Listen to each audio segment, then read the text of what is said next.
Hello students, welcome to Gnanbanchri Vidyapeeth Online Education. I am Abhishek Goswami. I hope that you all are fine and safe at your home. So in the last lecture we have started our chapter number 1 from social and political life, and in the today's lecture we will move further in this chapter and we will discuss about fundamental rights and fundamental duties. So let's get started topic. So first of all, let's discuss about practice question 2.1 because it is remaining in our last lecture. So let's start with the fourth point of the constitution, and it is fundamental rights. So fundamental rights meaning is they refer to six basic rights to guaranteed by the constitution to every citizen of India. Fundamental rights हमारे constitution ने हर citizen को दिया हुआ है कि आपके rights क्या है, आपके अधिकार क्या है। तो ये एक सिक्स बेसिक राइट हमारे कॉन्स्टिट्यूशन ने एवरी सिटीजन को दी है। What is the significance of fundamental rights? They promote all-round development of every citizen and prevents them from taking decisions that can hurt other ideals of the constitution. इससे क्या होगा? All round development होगा हर citizen का, और इससे क्या होगा कि कोई भी डिसीजन, कोई पर्सन का डिसीजन किसी को हर्ट कर रहा है तो इसके अकॉर्डिंग हम उसके ऊपर कोई भी केस भी कर सकते हैं। मीन्स फंडामेंटल राइट्स हमें क्वालिटी प्रोवाइड करता है, हमारी लाइफ की quality, means freedom of expression, freedom of speech. तो ये सभी हमारे फंडामेंटल राइट है, और इसके लिए हमारे स्टेट को, गवर्नमेंट को भी काफ़ी स्टेप्स उठाने होंगे। देन फिफ्थ पॉइंट है secularism. Secularism means it refers to the separation of religion from the powers of the state. Secularism का मीनिंग क्या होता है कि गवर्नमेंट कोई ऐसा कदम नहीं उठाएगी जिससे रिलीजियस इंस्टेबिलिटी हो जाए। मीन्स कोई भी दो रिलीजन है इसके बीच में पार्शलिटी ना हो, इसका मीनिंग है secularism. So it protects the right to religious freedom of all individuals and prevent domination of minority by the majority. तो सेक्युलरिज्म से क्या होगा कि कोई भी पर्सन, इसका रिलीजियस फ्रीडम काफ़ी प्रोटेक्ट होगा। कोई भी पर्सन जिसको कोई भी रिलीजन को फॉलो करना है तो इसके लिए कोई उसको मना नहीं कर सकता, और गवर्नमेंट भी उसके प्रोटेक्शन के लिए हेल्प करेगी।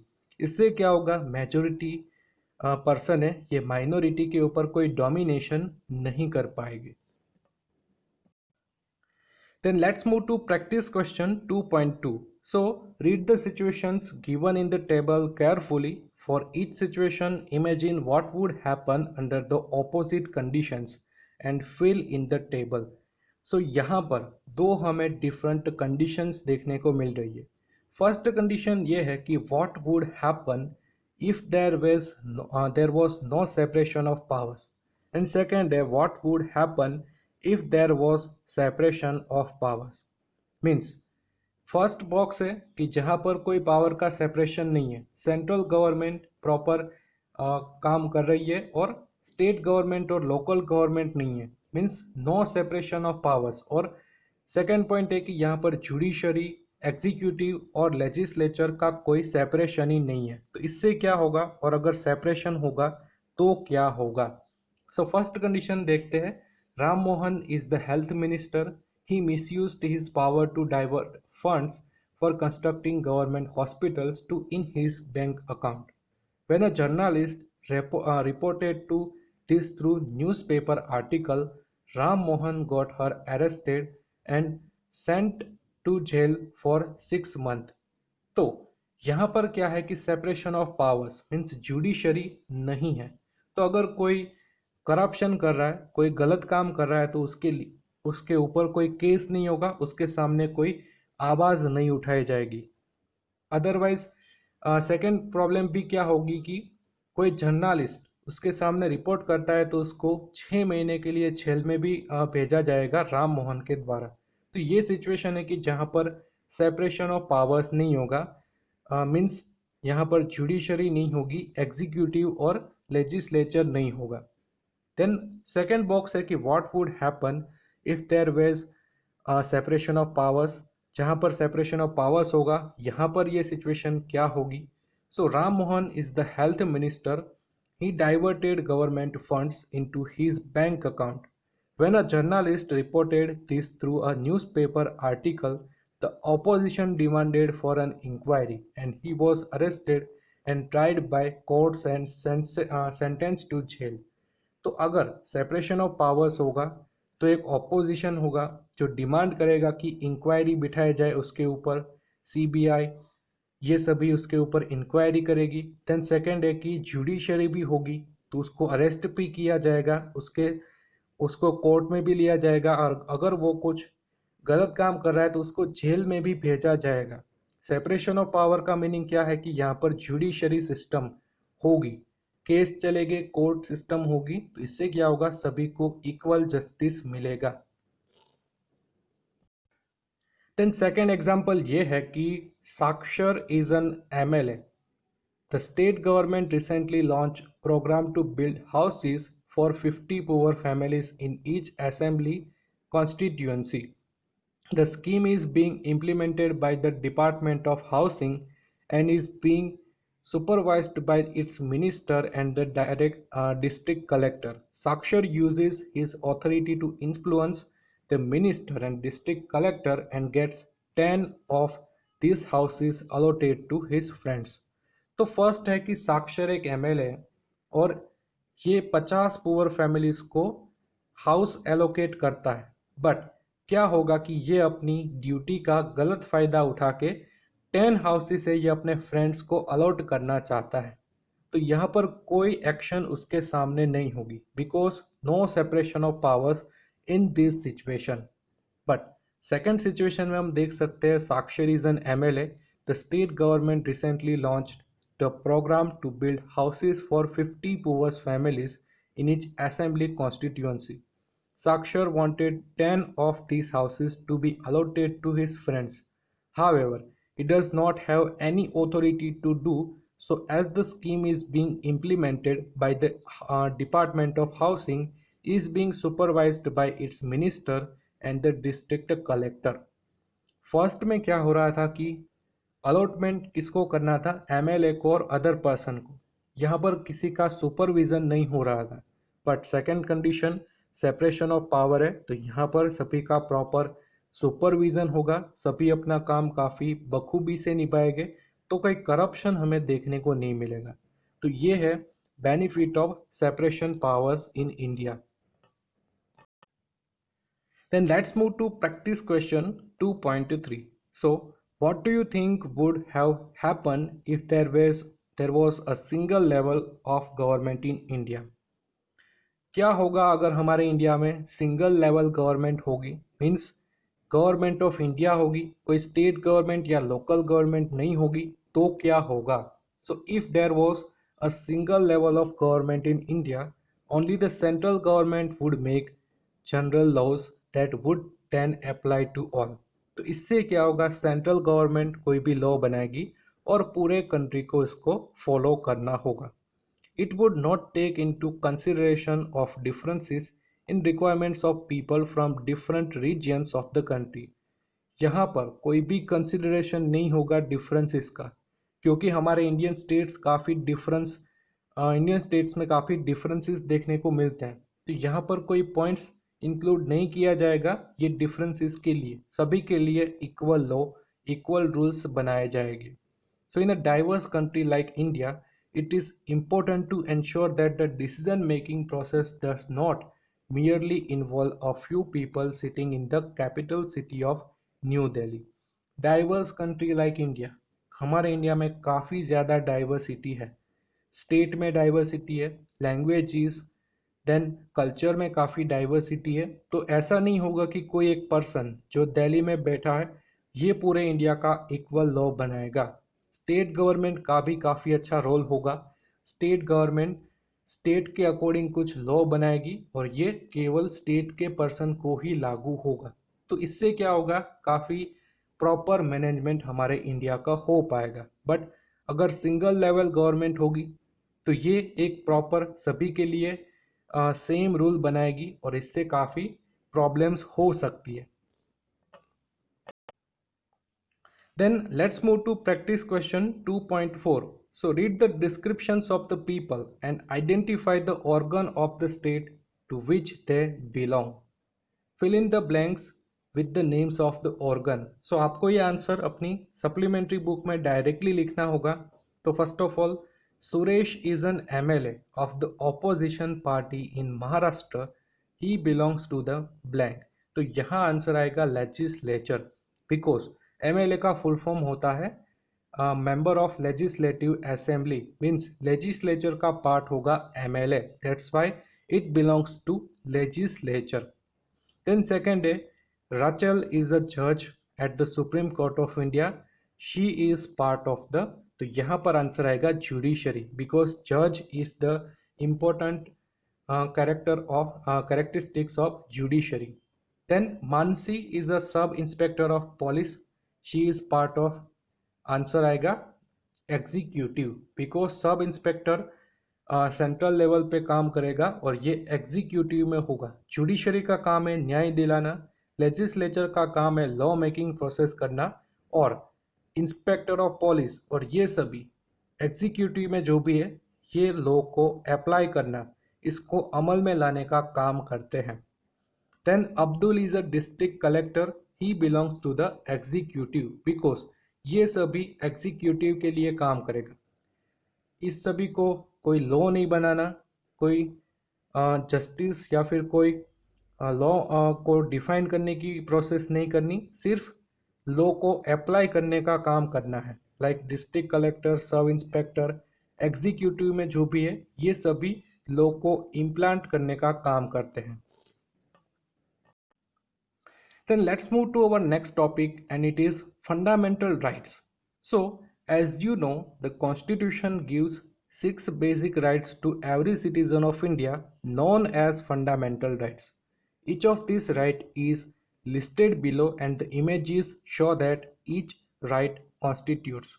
तो हमारे कॉन्स्टिट्यूशन ने एवरी सिटीजन के लिए 6 बेसिक राइट्स प्रोवाइड किए हैं. So let's learn about them. So first of all is right to equality. तो इक्वालिटी मेंटेन होनी चाहिए, कोई भी पर्सन इन इक्वालिटी का शिकार नहीं होना चाहिए. तो first of all equality before law, means law में इक्वालिटी सभी के लिए. ऐसा नहीं है कि कोई एक पर्टिकुलर रिलीजन को डिस्क्रिमिनेट किया जा रहा है और कोई एक पर्टिकुलर रिलीजन को फेवर किया जा रहा है by Indian government. Then second है prohibition of discrimination on the basis of gender, religion and caste. Means इसके बेसिस के ऊपर कोई डिस्क्रिमिनेशन नहीं होना चाहिए, पार्शलिटी नहीं होनी चाहिए. सभी को फ्रीडम है कि कोई भी रिलीजन को फॉलो कर सकते, कोई उसको मना नहीं कर सकता. देन थर्ड पॉइंट है equality of opportunity in employment in the public sector. Means सभी को सेम अपॉर्चुनिटी मिलेगी in the employment. Poor person है, रिच पर्सन है, तो ऐसा कोई डिस्क्रिमिनेशन नहीं होगा. देन फोर्थ है कि abolition of untouchability. Ancient time में क्या होता था, अनटचेबिलिटी, लोअर कास्ट इसमें काफ़ी शिकार हुई थी, तो इसको भी एबोलिश करने का काम है राइट टू इक्वालिटी में, कि अनटचेबिलिटी नहीं होनी चाहिए, सभी पर्सन एक है, सभी को इक्वालिटी मेंटेन करनी होगी. देन सेकेंड राइट है right to freedom. Freedom means independence. So freedom of speech, peaceful assembly without arms, freedom to from form associations and organization. Freedom of speech, कोई भी कुछ भी बोल सकता है, गवर्नमेंट उसको मना नहीं कर सकती, बट एक है कि आप अपने कंट्री के ऑपोजिट जाके ना बोलो, ये थोड़ी सी लिमिटेशन है. हम कुछ भी बोल सकते हैं बट हमें हमारे कंट्री के ऑपोज में कुछ नहीं बोलना है. Then peaceful assembly without arms, हम सब इकट्ठा हो सकते हैं बट आर्म्स हमारे पास नहीं होना चाहिए, कोई भी वेपन्स, कोई भी आर्म नहीं हो, तो हम कोई भी प्लेस पे पीसफुली असेंबली हम इकट्ठा हो सकते हैं. Then freedom to form associations और ऑर्गेनाइजेशन, हम कोई भी टाइप का एसोसिएशंस और ऑर्गेनाइजेशन बना सकते हैं. Then freedom of movement and the right to settle and reside in any part of country. Means freedom of movement, हम इंडिया के कोई भी पार्ट पे घूम सकते हैं, कोई हमें मना नहीं कर सकता, because we are citizen of India. तो हमें पूरा हक है कि हम कोई भी पार्ट पे जा सकते हैं। देन राइट टू सेटल, हमें रहने का भी अधिकार है, और reside in any part of country, हम कंट्री के कोई भी पार्ट पे रह सकते हैं, तो ये भी एक राइट टू फ्रीडम है। Then freedom to practice any profession, trade और बिजनेस, हमें ये भी फ्रीडम है कि हम कोई भी बिजनेस, कोई भी प्रोफेशन, कोई भी ट्रेड एक्टिविटी भी कर सकते हैं। देन थर्ड राइट है right against exploitation. So first है कि प्रोहिबिशन ऑफ ह्यूमन ट्रैफिकिंग और फोर्स्ड लेबर। हमारे इंडिया में कोई भी पर्सन जिसको लेबरिंग नहीं करना, तो इसको हम फोर्स नहीं कर सकते। अगर कोई फोर्सफुली हमें लेबर बनाता है तो हम उसके सामने केस भी कर सकते हैं। मीन्स ह्यूमन की वांट होनी चाहिए कि वो क्या कर रहा है, कोई हमें फोर्सफुली कोई भी काम नहीं करा सकता। देन सेकेंड है prohibition of child labour. Child है तो इसको लेबरिंग एक्टिविटी से दूर रखना है। 6 to 14 ईयर के चाइल्ड को कंपलसरी एजुकेशन मिलेगा, उसको कोई लेबरिंग एक्टिविटी नहीं करनी है। देन फोर्थ है freedom to right to freedom of religion.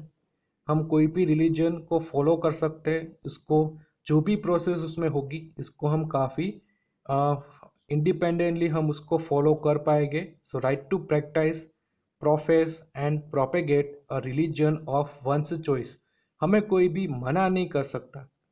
कोई भी पर्सन है, इसको कोई मना नहीं कर सकता कि तुम ये रिलीजन को फॉलो नहीं कर सकते। This is the right meaning of right to freedom of religion.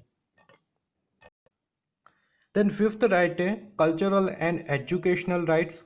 Right of minority to set up their own education institutions to preserve and develop their own culture.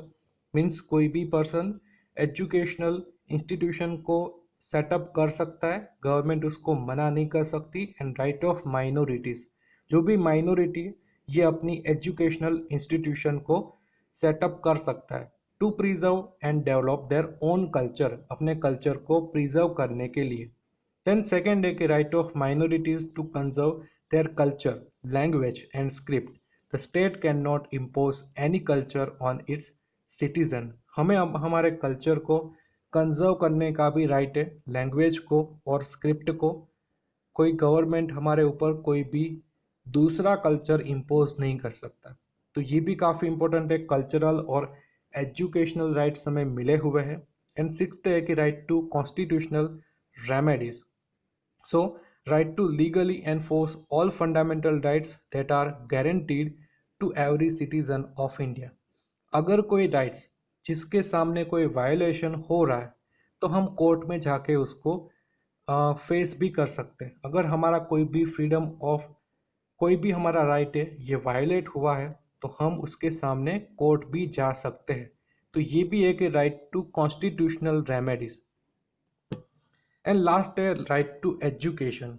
So right to free and compulsory education for all children between 6 to 14 age. This is the part of right to freedom. कोई भी बच्चा 6 to 14 year की as पे है तो इसको compulsory और free education मिलना चाहिए। कोई भी लेबर का काम कर रहा है तो उसको भी कंपलसरी एजुकेशन मिलना चाहिए। मीन्स गवर्नमेंट उसको फ्री में एजुकेशन सर्विस प्रोवाइड करेगी। तो ये भी काफ़ी इंपॉर्टेंट पॉइंट है, राइट टू एजुकेशन।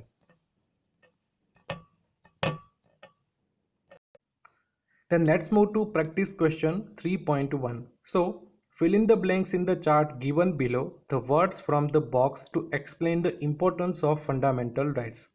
So, आपको डायरेक्टली अपनी सप्लीमेंट्री बुक में इसके आंसर लिख डालने हैं। तो फर्स्ट ऑफ ऑल आंसर बताता हूँ, safeguard citizens against the arbitrary और absolute exercise of power by the state. Then next है कि safeguard citizens from the tyranny of the majority. Then help in the all-round development of individuals. So let's move to practice question 3.2. So explain how fundamental rights help in all-round development of individual in your own words.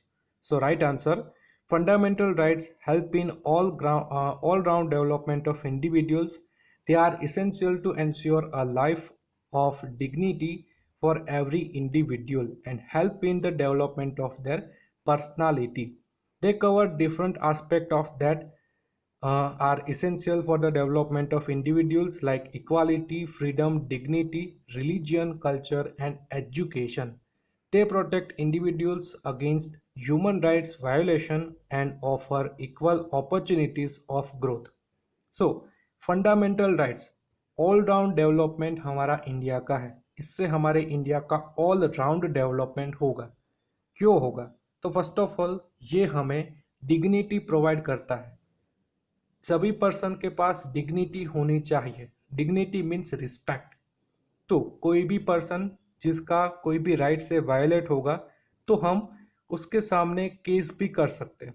Then point है कि इससे काफ़ी अच्छे points ensure होते हैं like equality maintain होगी, freedom मिलेगी सभी को, डिग्निटी भी होगी सभी पर्सन के पास, रिलीजन कल्चर एजुकेशन ये भी प्रिवेंट किया जाएगा। That's why fundamental rights are very useful to us. Then let's move to practice question 3.3. So share two instances from your own life where your fundamental rights were upheld and two instances where they were violated. So answer is, I am a Muslim living in a neighborhood which has mostly Hindu population, yet I have the freedom to practice my religion. First instance ये है कि कोई एक Muslim person है जिसका neighbourhood है, यहाँ पर हमें ज़्यादा हिंदू पॉपुलेशन देखने को मिल रही है, बट फिर भी उसको अपने रिलीजन को प्रैक्टिस करने की कई अच्छी फ्रीडम उसको मिली हुई है। देन सेकेंड है, I have freedom of speech and expression which allows me to speak my mind without fear. Freedom of speech and expression, मैं कुछ भी बोल सकता हूँ, कुछ भी एक्सप्रेस कर सकता हूँ, मुझे ये फ्रीडम मिली हुई है। तो इससे क्या होगा, हम विदाउट फियर कोई भी वर्ड से ये बोल सकते हैं, कोई हमें मना नहीं कर सकता। Then two instance where my fundamental rights are violated. So my family was not allowed to rent a house in a certain locality on grounds of our religion. कोई ऐसा हमें रेंट देने के लिए मना कर रहा है बिकॉज ऑफ आवर रिलीजन, तो यहाँ पर हमारा फंडामेंटल राइट्स है ये वायोलेट होगा। Then I was denied admission to school on grounds of my family income. मेरी फैमिली की इनकम कुछ ज़्यादा नहीं थी, तो उसके बेसिस के ऊपर मुझे स्कूल का एडमिशन नहीं मिला। तो ये भी हमारे फंडामेंटल राइट्स को काफ़ी वायोलेट करता है। Then let's move to practice question 3.4. So if you were to add one more fundamental right to constitution, what would it be? So अगर आपको एक फंडामेंटल राइट और ऐड करने को मिले तो आप कौन सा फंडामेंटल राइट हमारे कॉन्स्टिट्यूशन में ऐड करना चाहोगे? So the fundamental right that I would like to add it is right to health care, because I feel this will help us get timely treatment and cure from diseases. Many a times, people do not get timely access to quality health care due to various inequalities. As fundamental rights help in the overall development of individuals, right to health care would ensure that people do not suffer due to existing inequalities and get equal opportunities of a living a dignified life. So अगर मुझे कोई ऐसा मौका मिलता है कि कोई fundamental right हमारे कॉन्स्टिट्यूशन में ऐड करना है, तो मैं कहूँगा right to health care, because ये हमारा फंडामेंटल राइट अभी तक नहीं है। अभी भी काफ़ी लूप होल्स है हमारे हेल्थ केयर सिस्टम में।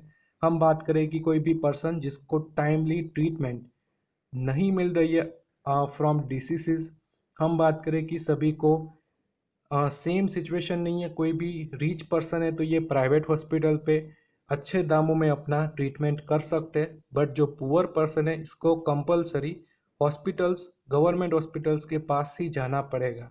तो ये इनइक्वालिटीज़ है इसके बीच में, मीन्स ये इनइक्वालिटीज़ को हटाना है, तो इसके लिए राइट टू हेल्थ केयर काफ़ी इम्पोर्टेंट है। इससे क्या होगा, हमें एक इंश्योरेंस मिलेगा कि कोई भी पर्सन राइट टू हेल्थ के मामले में इनइक्वल नहीं है, सभी हेल्थ के मामले में भी इक्वल होंगे। और इससे क्या होगा, कोई भी पर्सन अपनी डिग्निफाइड लाइफ को आसानी से जी सकता है। So this is about our today's lecture. In this lecture, we have discussed about fundamental rights of India. So I hope you understood very well about all the points, all the topics.